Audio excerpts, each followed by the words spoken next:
السلام علیکم ورحمۃ اللہ وبرکاتہ۔ امید ہے کہ آپ تمام حضرات خیر و عافیت سے ہوں گے۔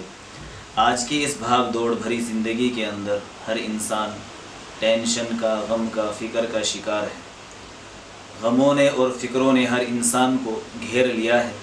میں آپ کو ایک ایسا وظیفہ بتانے جا رہا ہوں، اگر آپ اس کو انشاءاللہ اپنی زندگی کے اندر لے کر آئیں گے، انشاءاللہ اللہ کی ذات سے امید ہے آپ کی ساری فکریں اور آپ کے سارے غم اور آپ کی ساری ٹینشنیں انشاءاللہ ختم ہو جائے گی۔ یہ وظیفہ دارالعلوم کے سابق شیخ الحدیث حضرت مفتی سعید صاحب پالنپوری رحمۃ اللہ علیہ بتایا کرتے تھے۔ حضرت فرمایا کرتے تھے کہ جس آدمی کو کسی ٹینشن نے گھیر لیا ہو، اس پر کوئی غم سوار ہو گیا ہو یا وہ فکروں کے اندر مبتلا رہتا ہو، تو اسے چاہیے کہ وہ فجر کی نماز کے بعد اپنے سر پر ہاتھ رکھ کر یہ دعا پڑھے۔ 3 مرتبہ یہ دعا پڑھنی ہے۔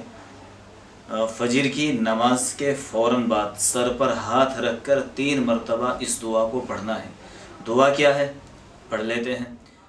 بسم اللہ اللہم اغفر لی واذہب عنی الہم والحزن والاحزان۔ آپ کو فجر کی نماز کے بعد روزانہ سر پہ ہاتھ رکھ کر اس دعا کو اہتمام سے پڑھنا ہے۔ اگر آپ اس دعا کو اہتمام سے پڑھیں گے، انشاءاللہ اللہ کی ذات سے پوری امید ہے آپ کو کتنی ہی ٹینشنیں کیوں نہ ہو، کتنی ہی زیادہ فکریں کیوں نہ ہو، کتنے ہی زیادہ غموں نے کیوں نہ گھیر لیا ہو، بہت مختصر سا، بہت چھوٹا سا عمل ہے۔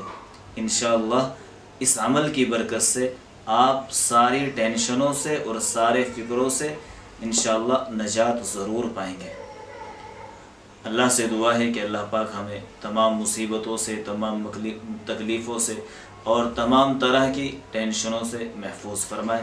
السلام علیکم ورحمۃ اللہ وبرکاتہ۔ Subscribe Maulana Farman Naseem to get more videos.